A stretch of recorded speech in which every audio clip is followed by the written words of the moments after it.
बाबा श्याम नाम का जयकारा जरूर से लगाइएगा। श्याम भक्तों, सबसे पहले है विश्वास।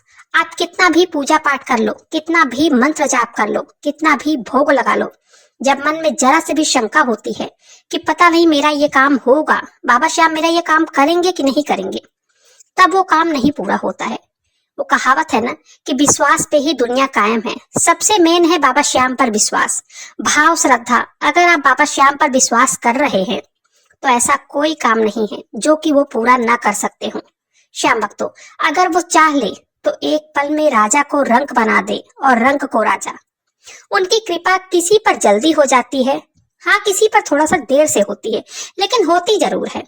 चलिए जानते हैं उपाय क्या है। ये उपाय आज का मेरे एक सब्सक्राइबर ने शेयर किया है। उन्होंने कहा है, दीदी मैं बहुत परेशान था कर्ज से, घर में राशन न खाने के लिए भी नहीं था, बेबी की हमेशा किचकिच लगी रहती थी, लेकिन आपकी वीडियो देखकर मैं बाबा श्याम की पूजा करने लगा, नाम जप करने लगा और एक उपाय किया जिससे मेरा कर्ज समाप्त हो गया और देखते ही देखते मेरे साथ चमत्कार होने लगा।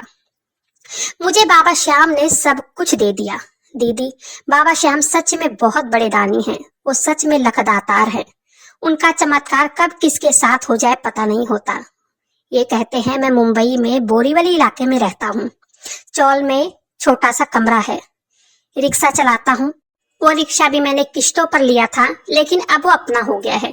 जब मैंने वो रिक्शा किस्तों पर ले लिया था तब मैंने सोचा था कि रिक्शा निकलवा लूंगा और चलाऊंगा, मेरे पास पैसा ही पैसा होगा, लेकिन अपना सोचा कहाँ होता है।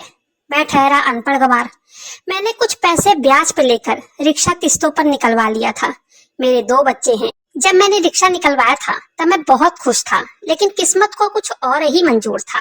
पहले तो कुछ महीने मैंने ब्याज भी दे दिए और किस्त भी निकाल ली, लेकिन मुंबई में काम कम है, लोग रिक्शे से ज्यादा लोकल से जाते हैं। थोड़ी दूर लोग जाते हैं सिर्फ स्टेशन तक या हाईवे तक, उतने में ही 20 रुपए की ही सवारी बैठती थी।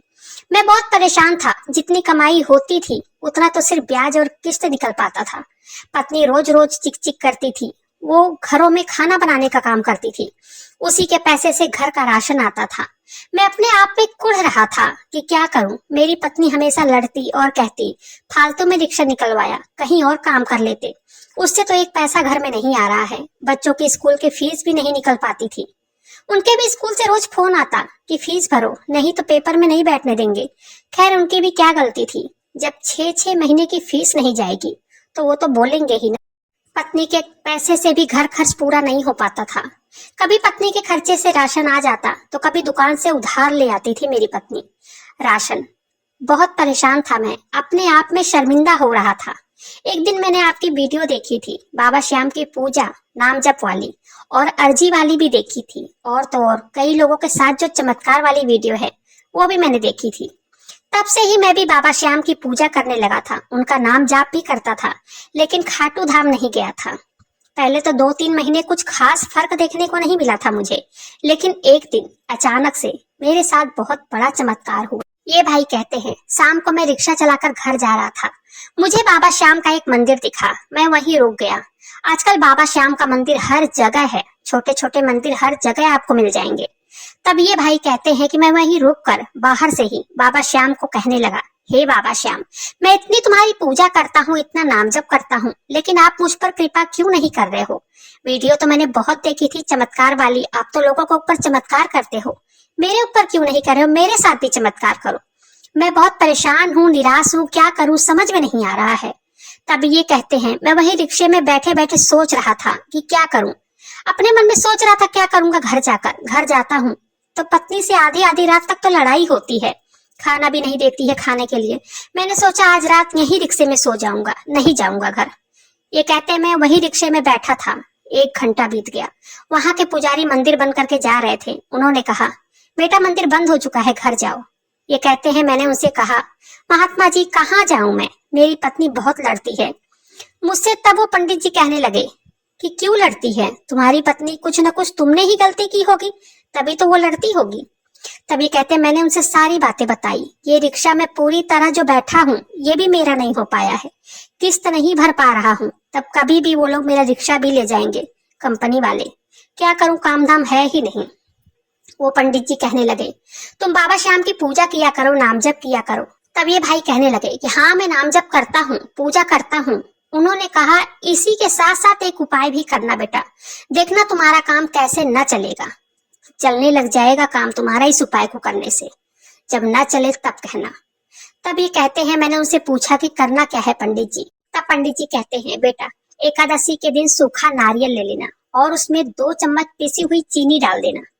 एक होता है गीला नारियल श्याम भक्तों, और एक होता है सूखा नारियल। जो पानी वाला नारियल होता है वो गीला होता है, और एक सूखा वाला जो गोला मिलता है, उसी सूखा नारियल की बात कर रहे हैं ये। और पिसी हुई चीनी, अगर पिसी हुई चीनी आपके पास ना हो तो घर में साफ चीनी लेकर मिक्सी में 2-3 बार आप चला लीजिएगा तो वो पिस जाएगी। फिर उसमें 2 चम्मच घी डालना है और 2 चम्मच शहद डालकर हाथों में सभी सामान को अच्छे से मिक्स कर लीजिए। उसके ऊपर से सभी चीजों, नारियल को ऊपर से फिर काट लेना है, उसमें सारी चीजें डाल देना है और उसे ले जाकर पीपल के पेड़ के पास, वही नीचे जड़ें उसकी बड़ी बड़ी होती है, जड़ों में एक साइड रख दीजिए। अगर नहीं आप रख पा रहे थोड़ा सा मट्टी हटा के नारियल को उसमें गाड़ दीजिए। याद रखिए पूरी तरह उसे नहीं ढकना है, ऊपर का भाग खुला रहना चाहिए। फिर वहां कहना है हे पीपल देवता, हे बाबा श्याम, यह भोग मैं आपको समर्पित कर रहा हूँ या कर रही हूँ। इस भोग को आप स्वीकार कीजिए और मेरे जीवन में कृपा कीजिए, मेरी सभी परेशानियों का अंत कीजिए। फिर वो पंडित जी कहने लगे बस बेटा इतना कर देना, बाबा श्याम पर पूर्ण विश्वास रखना, रोज उनकी पूजा करना, रोज उनके मंत्रों का जाप करना। तब ये भाई कहते हैं कि ठीक है पंडित जी मैं करूंगा ये उपाय। पंडित जी कहने लगे बेटा एक काम और करना। तब मैंने पूछा कि क्या करना है। वो कहते हैं जब तेरे जीवन में इस उपाय को करने के बाद सब कुछ अच्छा हो जाएगा, जब तू एकदम सक्षम हो जाएगा, बस 10 ब्राह्मणों को भोज करवा देना। अपनी श्रद्धा के अनुसार या तो 10 कन्याओं को भोज करवा देना, अगर वो भी ना कर सकते हो तो 10 मंदिर में जाकर मिठाई चढ़ा देना, वो भी अगर नहीं कर सकते हो तो 10 गरीबों की मदद कर देना। ये करना जरूर, 10 के फॉर्म में ही करना है। ये भाई सोच में पड़ गए कि पंडित जी 10 10 10 10 क्यों कर रहे हैं। तब तक वो पंडित जी से इनसे कहने लगे कि जा बेटा घर जा आराम कर। तब ये भाई आगे बताते हैं कि मैं उन्हें 100 रुपए निकालकर दक्षिणा देने लगा। मैंने उनसे कहा पंडित जी दक्षिणा ले लीजिए। पंडित जी कहने लगे पहले तू सक्षम तो बन जा, उसके बाद देना दक्षिणा, तू बहुत परेशान था इसलिए मैंने तुझे ये उपाय बताया है। तब ये कहते हैं मैंने उनसे कहा आप रहते कहाँ हो पंडित जी। वो पंडित जी कहने लगे वो सब तू छोड़ दे, बस ये उपाय करके दे। तब ये कहते हैं मैंने उनसे कहा पंडित जी अच्छा एक बात पूछूं, आप बुरा तो नहीं मानोगे। तो कहने लगे वो पंडित जी हाँ पूछ क्या बात है। तब ये कहते हैं कि पंडित जी 10 ही क्यों। पंडित जी कहने लगे जब तेरा इस उपाय को करने से कार्य पूरा हो जाएगा, 10 दिशाएं 10 के ही फॉर्म में करना। अगर तुम 10 के फॉर्म में करोगे तो जो 10 दिशाएं हैं मिलकर तेरा सहयोग करेगी, और अगर तू दान पुण्य गरीबों की सहायता करेगा, बाबा श्याम की कृपा और भी व्यक्ति पर बनती है और वो तो हारे का सहारा है, तब तू ये करना जरूर। तब वो भाई कहते हैं मैंने ठीक वैसे ही किया, अगला एकादशी जो आया उस पे मैंने वैसा ही किया, और आप विश्वास नहीं मानोगे दूसरी एकादशी आते आते चारों तरफ से मेरी मदद के लिए लोग सामने आ गए। मेरा सारा कर्ज समाप्त हो गया, और जहां मेरा काम अच्छा नहीं चलता था वहीं मेरा काम भी 4 गुना रफ्तार पकड़ लिया।